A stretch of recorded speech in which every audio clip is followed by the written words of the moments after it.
সুপ্রিয় দর্শক, স্বাগত আমাদের নিয়মিত সাপ্তাহিক আয়োজন চায়না বুলেটিনে। আপনারা জানেন, চীন সম্পর্কিত গুরুত্বপূর্ণ খবরাখবর নিয়ে সাজানো আমাদের এই অনুষ্ঠান। চীন আমাদের পরম বন্ধু, প্রতিবেশী দেশ। তাই চীনের উল্লেখযোগ্য খবরগুলো বাংলাদেশি দর্শকদের কাছে তুলে ধরতেই চায়না মিডিয়া গ্রুপ সিএমজির এই বিশেষ আয়োজন।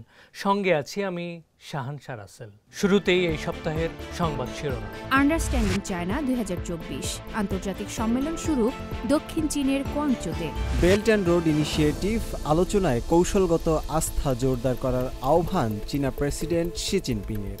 বেইজিংয়ে চীনের প্রেসিডেন্ট শি জিনপিংয়ের সঙ্গে নেপালের প্রধানমন্ত্রীর সাক্ষাৎ।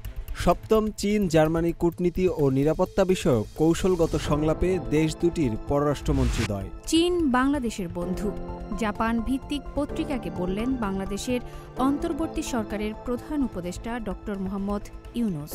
মোংলা ইপিজেডে চীনা কোম্পানির প্রায় $2 কোটি বিনিয়োগের চুক্তি স্বাক্ষর বেবজায়।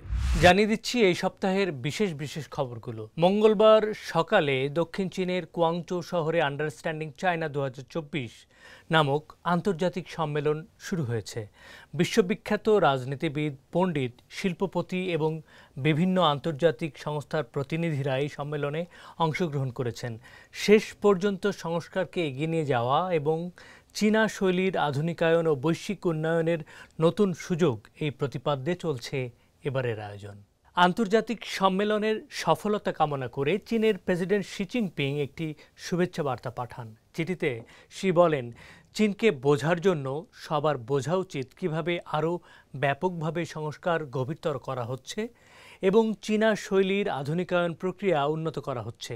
চীন আজ একটি উচ্চ স্তরের সমাজতান্ত্রিক বাজার ব্যবস্থার অর্থনীতি গড়ে তোলার জন্য কাজ ত্বরান্বিত করছে, ক্রমাগত প্রাতিষ্ঠানিক উন্মুক্তকরণ বিস্তৃত করছে, আন্তর্জাতিক ও উচ্চমানের অর্থনৈতিক ও বাণিজ্যিক প্রক্রিয়ার সঙ্গে সক্রিয়ভাবে যুক্ত হচ্ছে, একটি স্বচ্ছ, স্থিতিশীল ও অনুমানযোগ্য প্রাতিষ্ঠানিক পরিবেশ গড়ে তুলছে। চীনা শৈলীর আধুনিকায়ন শুধু উন্নত জীবনের জন্য 140 কোটি মানুষের প্রত্যাশা পূরণ করবে না, বরং বিশ্বের শান্তি উন্নয়নে এক নতুন ও গুরুত্বপূর্ণ অবদান রাখবে। সম্মেলনটি শুরুর আগে চীনের উপপ্রধানমন্ত্রী দিং শুয়াং বেইজিংয়ে অংশগ্রহণকারী বিদেশি অতিথিদের সঙ্গে সাক্ষাৎ করেন।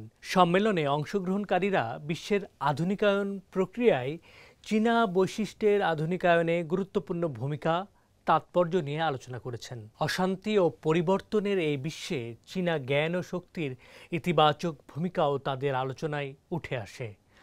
2013 সাল থেকে এ পর্যন্ত মোট 7 বার সফলভাবে আন্ডারস্ট্যান্ডিং চায়না বা চীনকে বোঝা শীর্ষক সম্মেলন অনুষ্ঠিত হয়েছে। চীনের প্রেসিডেন্ট শি জিনপিং গেল সোমবার বেইজিংয়ে অনুষ্ঠিত চতুর্থ belt and road initiative BRI নির্মাণ শীর্ষক আলোচনা সভায় অংশগ্রহণ করেন। কৌশলগত আস্থা জোরদার করার আহ্বান জানিয়ে তিনি বলেন, দায়িত্ব নেয়ার সাহস থাকতে হবে এবং BRI এর উচ্চমানের উন্নয়নকে ব্যাপকভাবে এগিয়ে নিয়ে যেতে হবে। ভাষণে প্রেসিডেন্ট শি বলেন, 2013 সালে যৌথভাবে বেল্ট অ্যান্ড রোড ইনিশিয়েটিভ নির্মাণের প্রস্তাব উত্থাপনের পর থেকে CPCর কেন্দ্রীয় কমিটির নেতৃত্বে বিভিন্ন পক্ষের প্রচেষ্টায় BRI উদ্যোগ বরাবরই শান্তিপূর্ণ, সহযোগিতামূলক, উন্মুক্ত, সহনশীল ও পারস্পরিক শিক্ষার চিন্তাধারা লালন করে আসছে। পাশাপাশি সবসময় যৌথ আলোচনা, নির্মাণ, সমন্বিত অর্জনের নীতি মেনে চলে আসছে। সহযোগিতার ক্ষেত্র বাড়ছে, ফলে এর আন্তর্জাতিক প্রভাব দিন দিন বেড়ে যাচ্ছে, বড় সফলতা অর্জিত হচ্ছে। BRI তথা বেল্ট অ্যান্ড রোড ইনিশিয়েটিভে অংশগ্রহণকারী দেশগুলোর সঙ্গে বন্ধুত্ব বাড়াতে, তাদের উন্নয়নকে বেগবান করতে চীন গুরুত্বপূর্ণ অবদান রেখে চলেছে। গেল মঙ্গলবার প্রেসিডেন্ট শি জিনপিং বেইজিংয়ে সফররত নেপালের প্রধানমন্ত্রী KP শর্মা ওলির সঙ্গে সাক্ষাৎ করেন। শি চীন ও নেপাল বন্ধুত্বের প্রশংসা করে জানান, চীন ও নেপাল ভালো প্রতিবেশী, ভালো বন্ধু, পাহাড় আর নদী দিয়ে সংযুক্ত ভালো অংশীদারও এ দেশটি। তিনি বলেন, দুই দেশ সর্বদা একে অপরের সঙ্গে আন্তরিকতা, পারস্পরিক শ্রদ্ধা ও সমর্থনের আচরণ করে আসছে এবং সুষ্ঠু ও স্থিতিশীল দ্বিপাক্ষিক সম্পর্ক বজায় রেখে চলেছে। পরবর্তী বছর চীন নেপাল কূটনৈতিক সম্পর্কের 70 বছর পূর্ণ হবে জানিয়ে তিনি বলেন, চীন এই বন্ধুত্বকে আরও শক্তিশালী করতে কাজ করে যাবে। এদিকে নেপালি প্রধানমন্ত্রী ওলি বলেন, দেশ দুটির মধ্যে কোনো সমস্যা ছাড়াই শুধু বন্ধুত্বের সম্পর্ক বিরাজ করছে। ভূমি বন্ধ থেকে ভূমি সংযুক্ত দেশে রূপান্তরে চীনের গুরুত্বপূর্ণ সহযোগিতার জন্য নেপাল কৃতজ্ঞ বলেও জানান তিনি। তার দেশ বেল্ট অ্যান্ড রোড সহযোগিতায় সক্রিয়ভাবে অংশগ্রহণ করতে চীনা বিনিয়োগকে স্বাগত জানাতে এবং চীনের বিভিন্ন ক্ষেত্রে বাস্তব সহযোগিতাকে গভীর করতে ইচ্ছুক।